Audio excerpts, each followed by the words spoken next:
Hello there, everybody. Welcome back to the Reldrick Geo channel. Today, we're going to be taking a look at a little video by Signore Galilei? Signore Galilei. If I'm saying it wrong, I'm saying it wrong. I apologize. Anyways, go take a look at this channel. The link to this video will be in the description down below. And what this video is history's forgotten world wars. We got the Great War, World War One. And then we got World War II, which I think people really know World War II because of all the Call of Duty games. But in all seriousness, a lot of people did pass away. A lot of very tragic events happened. But yeah, those.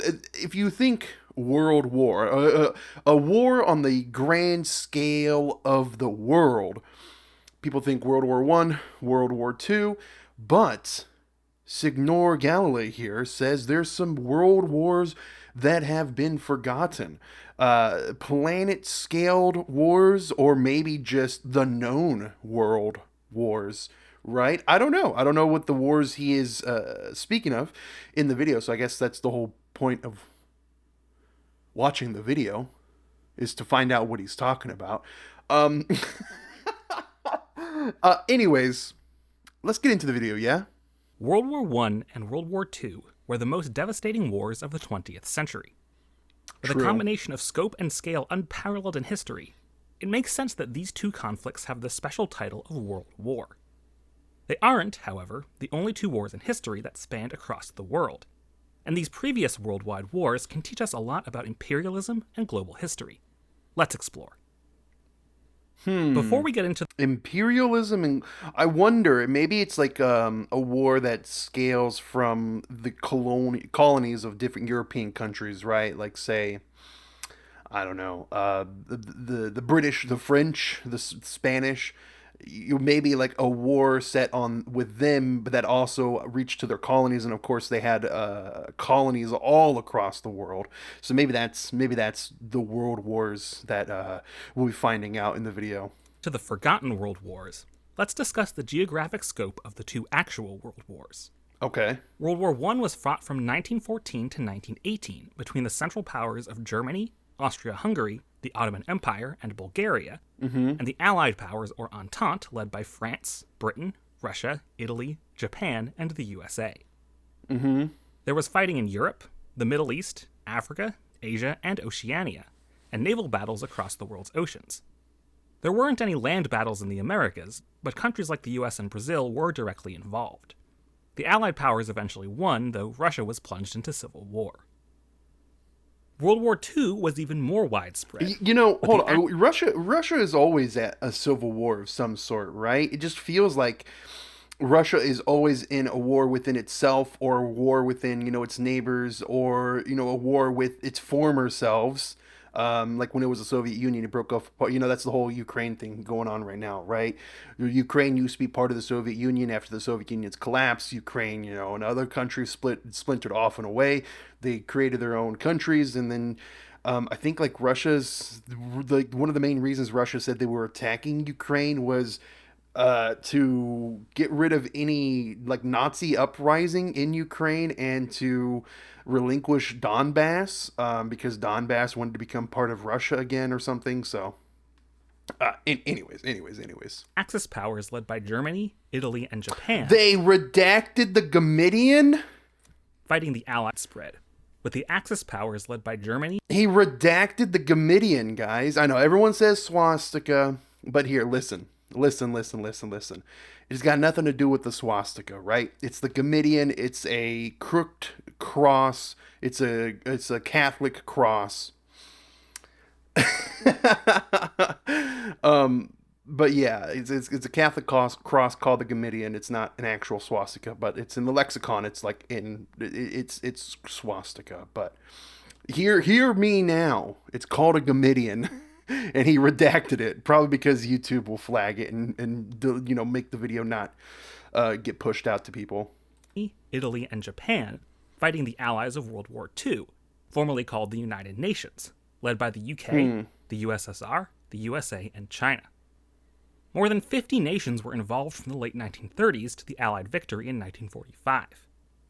The war was fought all across Asia, Europe, Africa, and the Pacific. There was one land campaign in the Americas, on the Alaskan islands of Attu and Kiska, as well as naval battles and raids in the region. Our forgotten world wars should at least have a similar geographic scope to World War I. So while the Taiping Rebellion saw as many fatalities as World War I, it was only in China, so it won't count. That's another one where China is just constantly at wars. It's the rise and fall of dozens upon dozens of different dynasties, even hundreds of dynasties. How long? I mean, China's history, or the landmass, the area, the Asian area. What is the actual land called in that area? Now, I know the country's name is China, but what is the land called? I don't know. But yeah, it's just China again, another one where constant warfare. Similarly, the First Gulf War saw belligerents from every inhabited continent fighting against Iraq, but all the Yeah. actual fighting happened in the Middle East. The war's theaters should also actually affect each other. For instance, in the 620s, the Avars were fighting the Byzantines, who were fighting the Sasanian Persians, who were fighting the Western Gokturks, who were fighting the Eastern Gokturks, who were fighting the Tang Dynasty in China. But this isn't really a world war since the How? How? I did the thing. I did the thing, and he put the thing. It's like he knew. It's like he knew what people would do. Turks, who were fighting the Tang Dynasty in China. But this isn't He knew. He knew. really a world war since the Avars and the Tang had basically nothing to do with each other. With these conditions, there are at least 7 world-spanning wars from before World War I. Wow. Most follow the same pattern as World War I. Some political event sparks war in Europe, the rest of Europe joins in, then they drag in their colonies and overseas allies, of which there were course. many thanks to colonialism and imperialism. Of course. Unlike World Wars I and II, Britain and France were on opposite sides of all these wars after the first. Some modern historians call these Anglo-French conflicts the Second Hundred Years' War, after the Hundred Years' War between England and France in the late medieval era. The 30 Years' War started in 1618, when Protestant nobles rebelled against Catholic Holy Roman Emperor Ferdinand II, literally throwing Ferdinand's representatives in Prague out a window. War spread across Europe, subsuming the end of the 80 Years' War between the Netherlands and Spain, and the Dutch-Portuguese War over their colonies. We've seen that war several times on this channel already. It's the reason I haven't yet. I've not really watched too many videos on this channel. I plan to watch more, but yeah, well, we will see them. I guess a little insight on what's to come if we were to watch the rest of the channel. Francesco Carletti's stuff was taken by the Dutch on the last leg of his voyage around the world. It's why the Dutch tried to settle Brazil in 1630, and it allowed Koxinga to take over Dutch territory on Taiwan and establish the Kingdom of Tongning in 1661. Sweden intervened on the Protestant side, as did France despite being Catholic. Portugal rebelled against the Spanish crown in 1640, making that war three-sided. The war even reached the Kingdom of Kandy, alas spelled with a K, in modern Sri Lanka. Yeah, I was gonna say that's he got it. I was gonna say that's the Kingdom of Kandy. That's Sri Lanka, but he said it before me. The 1648 Peace of Westphalia secured rights for Protestant rulers in the Holy Roman Empire, but Spain and France fought on until 1659, and the Dutch and Portuguese into the 1660s. The Dutch also seized New Sweden in North America in 1655 without declaring war. The 9 Years' War started in 1688. Whoa! We're on World War V already. Hold on. So we had the 30-Year War, and now we're having the 9-Year War. Grand Alliance of the Dutch Republic and the Habsburgs of the Holy Roman Empire and Spain fought expansionist France under Louis XIV. William and Mary, co-monarchs of England, Scotland, and Ireland, joined the Grand Alliance in 1689, after taking power in the Glorious Revolution. The war reached North America as King William's War, with French and English colonies recruiting native allies like the Wabanaki and Iroquois confederacies, respectively. Whoa. The French captured York Factory on Hudson Bay from the English and raided Spain's port Cartagena de Indias in modern Colombia. What? Okay, it really did span the world there. Okay. The Dutch captured a French trading post at Takoradi in modern Ghana, and the French outpost of Pondicherry in India, Even in Pondicherry over in India. Okay. returning it in the Peace of Rijswijk that ended the war in the Grand Alliance's favor in 1697. The War of Spanish Succession started just 4 years later in I know this one. 1701, over whether the throne of Spain would pass to the French Bourbons or stay with the Habsburgs. The English and Dutch sided with the Habsburgs, while Portugal switched sides from the Bourbons to the Habsburgs in 1702. North America saw fighting in Queen Anne's War, between England's colonies and both New France to the north and Spanish Florida to the south. Several Caribbean colonies were attacked, as was Portuguese Cape Verde off the African coast. The French attacked Rio de Janeiro in 1711, forcing the city to pay a ransom. What did he say? Rio de Janeiro? What did he say? As was Portuguese Cape Verde off the African coast. The French attacked Rio de Janeiro in Rio de Janeiro. I'm pretty sure he's saying Rio de Janeiro, but 1711, forcing the city to pay a ransom. In the end, the Bourbons won the Spanish crown, ceding Philip V of Spain, but Habsburg Austria gained Spain's possessions in Belgium and Italy. The newly formed United Kingdom of Great Britain gained the most, Gibraltar and Minorca from Spain, and St. Kitts and parts of modern Canada from the French. doesn't the British still own a little part of the Strait of Gibraltar there? Like there's like a little tip that's still like technically the British. Next up is the War of Austrian Succession, nominally fought over whether Maria Theresa could reign over the Habsburg monarchies as the dynasty's only ruling empress. Maria Theresa's main allies were the Netherlands, Russia, and Britain, fighting forces led by France, Prussia, Bavaria, and Spain. Historians mark the war's start in 1740, with Prussia's invasion of Silesia, though it subsumed the 1739 War of Jenkins' Ear between Britain and Spain in the Americas. What is this? The War of Jenkins' Ear? War of Jenkins' Ear between Britain and Spain in the Americas. The War of Jenkins' Ear. This is literally the first time I've ever heard of this. Jenkins' Ear. Interesting. Okay. British and French American colonies fought King George's War, again drawing in the Wabanaki and Iroquois. India saw the First Carnatic War between British troops at Madras and Cuddalore and French troops at Pondicherry, with a local Carnatic Sultanate intervening on the British side. The 1748 treaty ending the war was kind of a wash. Maria Theresa remained in power, but the Prussians kept Silesia. Britain and France neither gained nor lost any territory. The 7 Years' War, begun in the mid-1750s, was actually described by Winston Churchill as the First World War. Americans might know it as the French and Indian War, which started in 1754 when British Virginia sent troops into the Ohio Valley, know this one, yeah. then disputed with France, under some 22-year-old officer named George Washington. Yep. As usual, other nations joined in, including once again the Wabanaki and Iroquois, alongside other Native American nations. In a dramatic twist, Prussia allied Britain and Austria allied France once the war reached Europe. Sweden invaded Prussian Pomerania in 1757, but made peace in 1762, taking no territory. Crazy. Russia fought against Prussia until Peter III took the throne and switched sides in 1762, until his wife Catherine the Great took the throne and declared neutrality in 1763.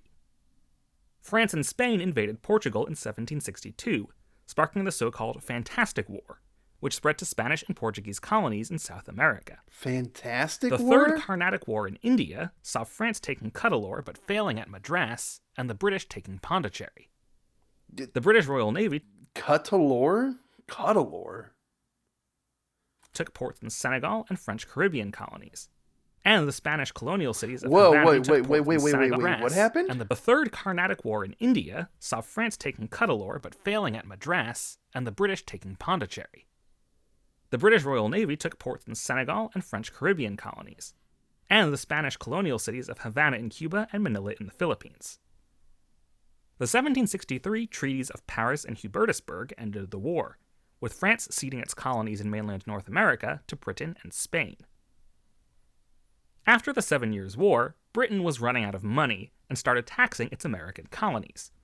One thing led to another, and the American War of Independence started in 1775 between The American War of Independence. He's counting that as a world war? Interesting. Okay. Britain and 13 of its North American colonies, led militarily by that George Washington guy. Declaring independence in July 1776, these American states united as the United States of America. Cue the eagle with the hawk sound. Other countries joined in to take Britain down a peg, famously France, but also the Spanish and Dutch. The Kingdom of Mysore in India came in to aid their French weapons suppliers, starting the Second Anglo-Mysore War. Many Native American nations fought on each side, with the Iroquois Confederacy split between both. Wow. While the war was centered in North America, the battle with the most soldiers involved was the Great Siege of Gibraltar, where Spain failed to retake the British fort. Spain did recapture Minorca with French help. The 1783 Peace of Paris acknowledged American independence, giving them land up to the Mississippi, and granted some territories to France and Spain. Now, France was running out of money. One thing led to another, and in 1789, France had its own revolution. The French Revolution. He's counting the French Revolution and the Napoleonic Wars as a world war as well. Interesting. Europe's other monarchies freaked out, especially after the 1793 execution of King Louis XVI. So began 26 years of France fighting basically everyone. Historians often separate the 1792 through 1802 French Revolutionary Wars from the 1803 to 1815 Napoleonic Wars, named for Napoleon Bonaparte, French general, then dictator, then emperor. In Europe, the French stomped 5 coalitions in 17 years. There were also campaigns in Egypt and Syria, the Caribbean, South America, South Africa, and the East Indies, plus side wars involving Persia and the United States. Haiti saw a slave uprising lead into an independence war against France. Napoleon's invasion of Spain spurred Spanish colonies in the Americas to declare independence, as we saw in our video about South America's forgotten countries. I didn't see this video. After his disastrous 1812 invasion of Russia, Napoleon was beaten back by the Sixth Coalition and exiled to Elba in April 1814. Who thinks it's a good idea to invade Russia? Come on. He escaped, fighting the Seventh Coalition during his 100 days before his final defeat in 1815. In the century between Napoleon and the actual world wars, Europe mostly maintained the balance of power, with no war spreading farther than the 1850s Crimean War, seeing several powers fighting in Russian and Ottoman territory. Since World War II, the world saw conflicts such as those within the Cold War and the War on Terror. Indeed, several wars are going on today, but thankfully there hasn't been another war of the same global scope. Hopefully, learning about these worldwide wars in our past can help us work towards a lasting peace in the future. Be sure to leave your feedback in the comments, and subscribe if you want to see more like this. Yeah. And as always, thanks for watching.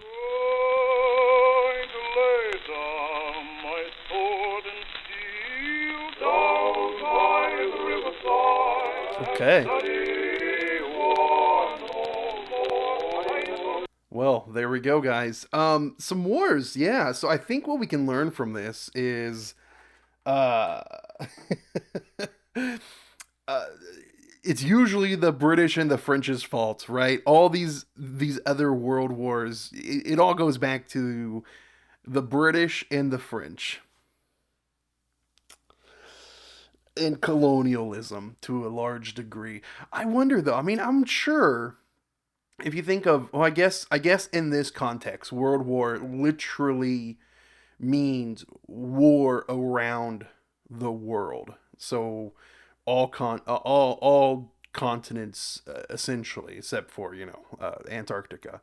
But I would also probably constitute world wars being any wars that was fought in like the quote unquote known world, the known world, before all these colonial powers, it started going off and invading other, countries and continents and lands and territories and whatnot.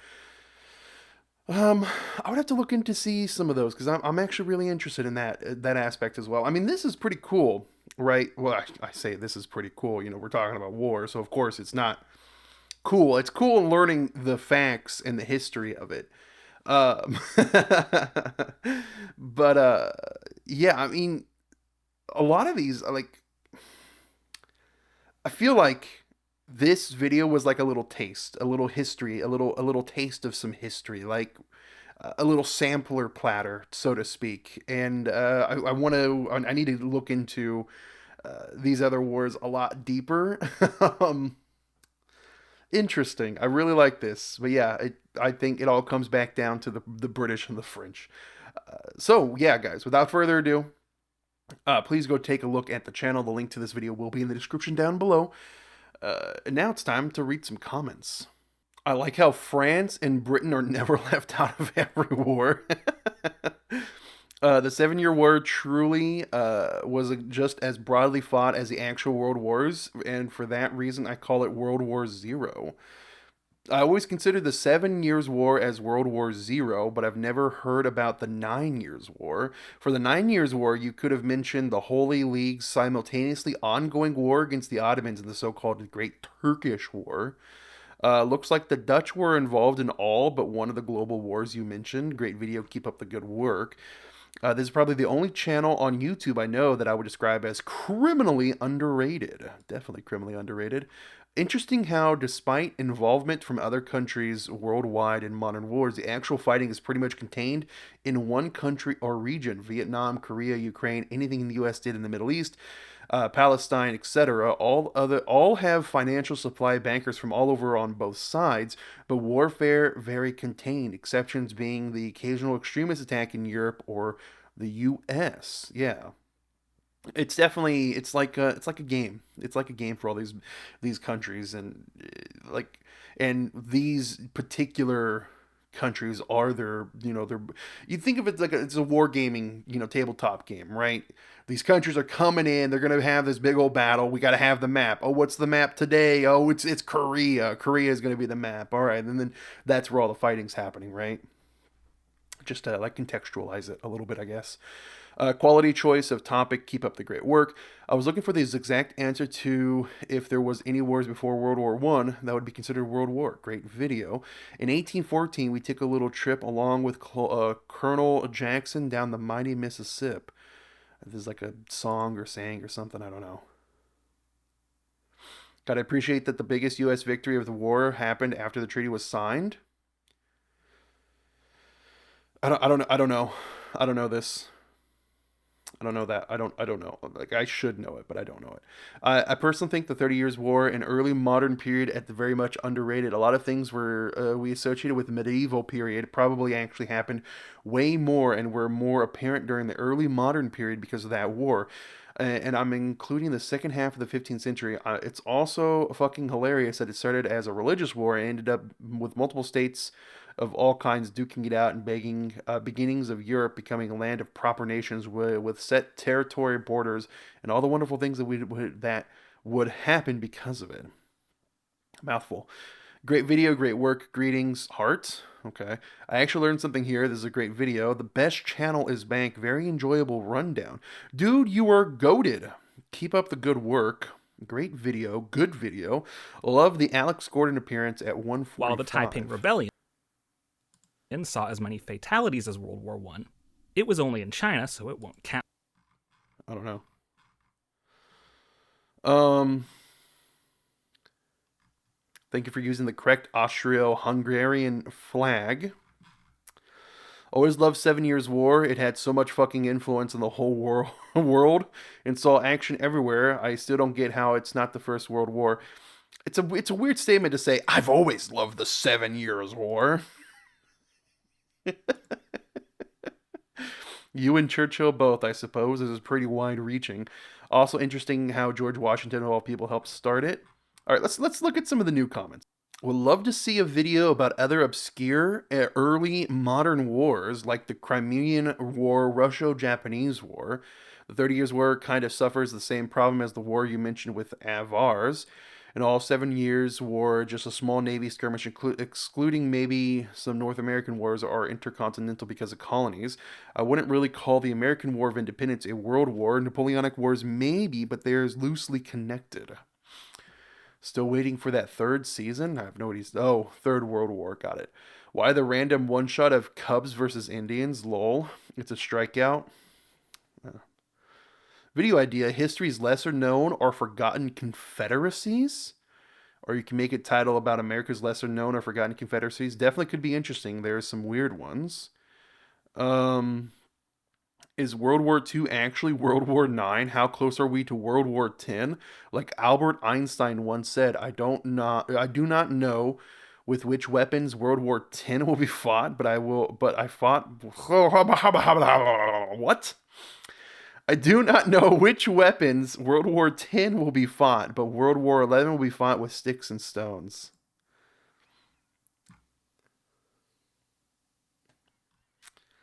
Europeans wake up every 100 years and choose violence for no goddamn reason, pretty much. Why a random piece of cauliflower? Am I am I blind? I don't recall seeing the cauliflower or the Cubs, the other thing that the person saw, the Cubs versus Indians. I don't recall seeing these things. I must be blind. I actually learned something here. This is a great video. Just sliding a little baseball in there. I don't remember seeing this. Am I having a Mandela effect in the video I literally just watched? Love the Alex Gordon appearance again. Reddit for in it. the Grand Alliance's favor in 16. Okay, hold on. Let me. I gotta put the sound back on because I have no idea what these guys are talking about. Reisevik that ended the war. Reddit. It's right here. Reddit. What does Reddit mean? Interesting. All right. Well,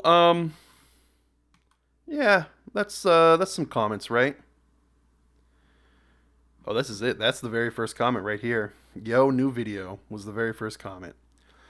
What about the Mongol conquest covering Eastern Europe, Middle East, Sinosphere, Northern India, mainland Southeast Asia, and even as far as Java, with Mongol troops even reaching Africa via deflection of the Mamluk Egypt, affecting the populations of these regions much more than forgotten world wars mentioned, and non-European countries were probably more impacted by the Mongols than by World War One, and mainly European affair. The embassies sent to the Mongol capital were one of the first times Europeans met Indians and Chinese since the Roman Empire, slowly leading to a more interconnected and globalized world. And there was much more population exchange, with millions of Persians being sent to China, along with many Western steppe nomads like Alans and Cumans, even a few Russians, while many Chinese were sent to the Middle East, partaking in the sack of Baghdad. This is a good point. However, the Mongol conquests are probably better understood. Oh, my mouse is going crazy. This is a good point. However, the Mongol conquests are probably better understood as related but ultimately separate conflicts, similar to the 7th century war mentioned earlier in the video. The Jin dynasty didn't really have anything to do with the Kievan Rus or the Abbasids on a political level in the conflicts themselves. The Mongol invasion lacked the interconnectivity of the true world war. Yes, got why I did not include them here, though I had considered it. The various campaigns were both politically disconnected and spread out so far in time that it didn't seem appropriate to call them one war. Interesting. Very, very interesting. All right, guys. Check out the channel. Leave a comment, leave a like, subscribe to my channel as well. Recommend some videos. And yeah, with that, I think we're done here, guys. Thank you for watching, and I will have to catch you next time. Take care. Goodbye.